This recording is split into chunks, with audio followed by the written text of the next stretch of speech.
Hai, hai, hai, hai, hai, hai. Salam mote, salam mote. Salam. Kita ngeteh dulu, kita ngeteh dulu. Hmm.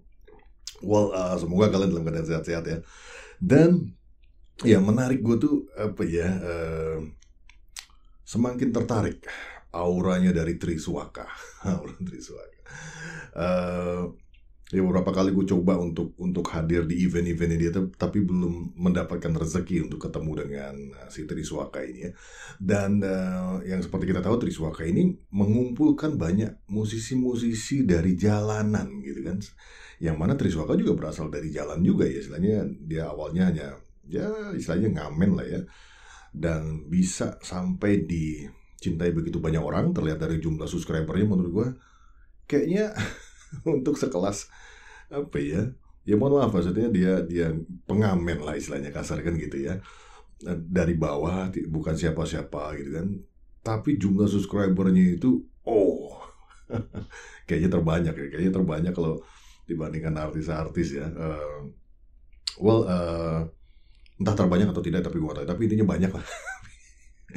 Tapi itu kan sebagai tolak ukur ya. Menurut gue subscribe adalah masalah hati ya, masalah hati di mana orang suka dan ingin lagi dan lagi untuk mendengarkan lagunya atau kontennya dan tidak mau ketinggalan, makanya dia subscribe. Jadi ya ini menandakan bahwa Triswaka mendapatkan hati di masyarakat ya karena effortnya juga ya, karena usahanya juga yang tidak kenal lelah untuk terus berkreasi ya, walaupun banyak orang mengenalnya dia adalah sebagai artis cover, tapi yang seperti kita tahu banyak juga lagu-lagu ciptaannya dia yang terakhir dia membuktikan bahwa dia mampu menciptakan lagu yang bisa mengangkat derajat dirinya dan orang lain. Langsung gue mau coba ke temennya si Triswaka, karena sebelumnya juga pernah ya gue reaction, yaitu si cantik Nabila. Si cantik satu ini memang memiliki suara yang bikin gemes deh, dengan karakter timbre suaranya itu bisa membius orang-orang yang mendengarkan. With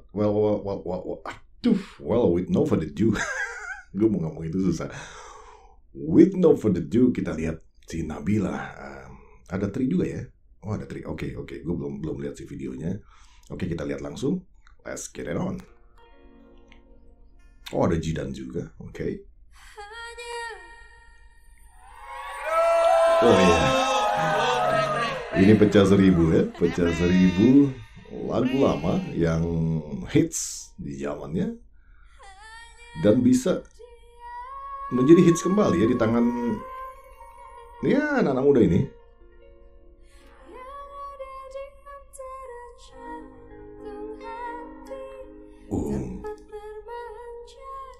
Suaranya itu manja gitu kan, kayak manja terus halus gitu kan, dan kalau denger Nabila bernyanyi itu kayak lagi dimanja, kayak di Nina bobokan gitu. Let's continue.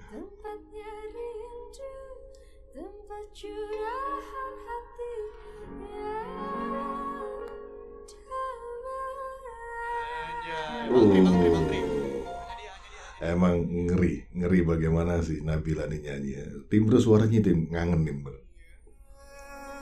Oke, ini Tri ambil nih.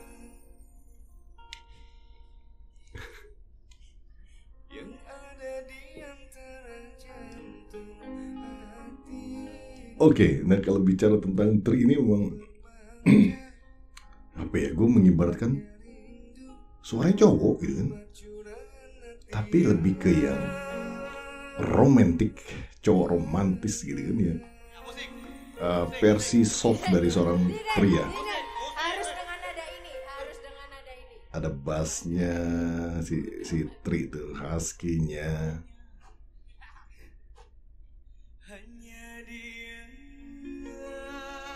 Oh, Jidan dikasih. Something Jidan ini tipikalnya penyanyi yang mampu membawakan karakter itu ada teknik vokal yang umumnya kalau para musisi itu sebutnya riff and runs ya, yang meliuk-meliuk, mendayu-dayu, atau lebih apa ya, familiar lagi kita sebutnya kadang-kadang cara orang-orang Melayu bernyanyi dia. Kalau orang-orang Melayu bernyanyi itu cengkokannya itu luar biasa. Dan ini kelebihannya dari si Jidan ya, harus diakui ya, dia punya sesuatu ya, kita tidak bisa hilangkan itu. Terlepas apapun yang pernah terjadi ya, kita lihat dari sisi kemampuan, kita nilai dari sisi kemampuannya. Karena di ujung-ujung lagu yo.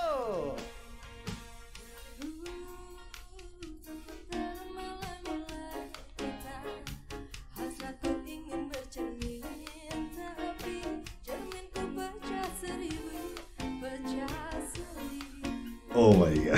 Aduh.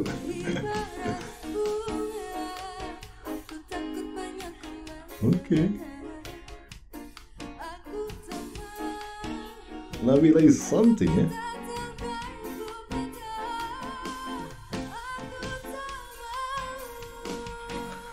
Aransemennya asik ya, anak-anak ini memang, menurut gua anak-anak ini mampu mengaransemen suatu musik itu menjadi apa ya, mudah untuk diterima untuk kalangan generasi Z gitu. Ya terbukti ini lagu lama sekali loh gitu kan, Pecah Seribu ini, tapi mampu dibawakan ulang dan bisa langsung diterima oleh masyarakat dengan aransemen yang dibuat memang istilahnya mudah diterima gitu kan, jadi catchy gitu kan. Lagu dangdut ini, lagu dangdut, dan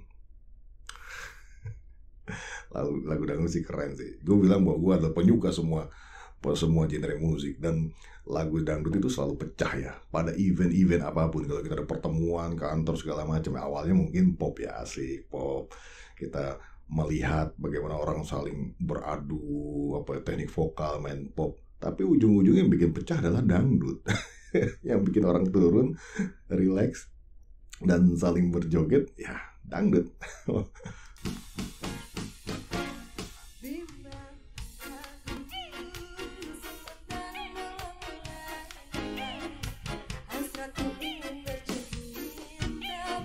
Gemes ya.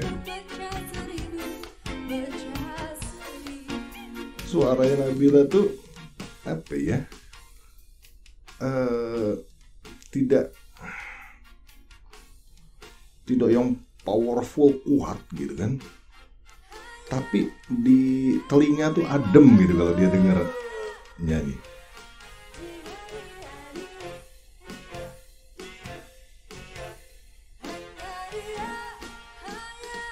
Nah, seperti yang pernah gue pernah menyampaikan bahwa penyanyi boleh jadi punya teknik vokal yang keren ya. Maksud teknik vokal dia menguasai semua teknik intonasi, teknik resonansi, teknik riff and run seperti yang dimiliki Zidan gitu kan. Orang boleh memiliki itu, tapi berbicara bagaimana penyanyi mampu mendelivering sebuah lagu itu lain soal.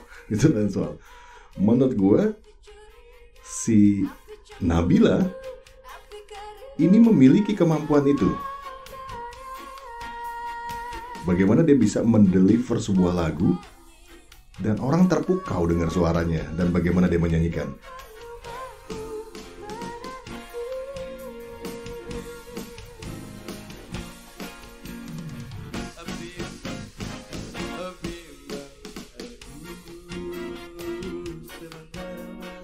Oke, Zidan ya.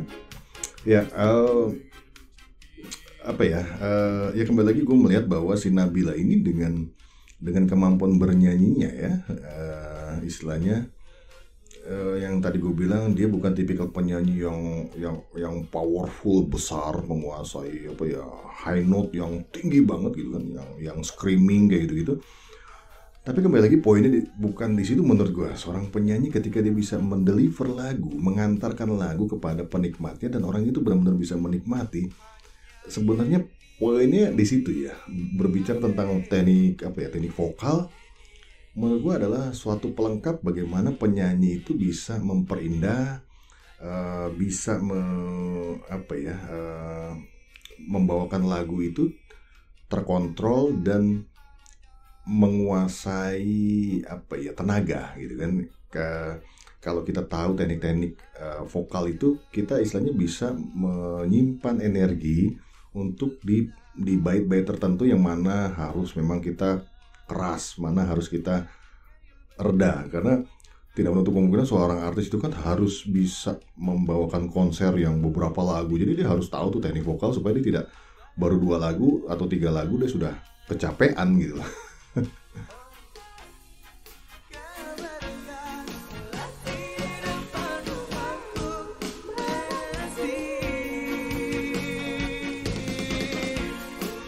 Oh, cantik sekali sih siapa? Nabila itu.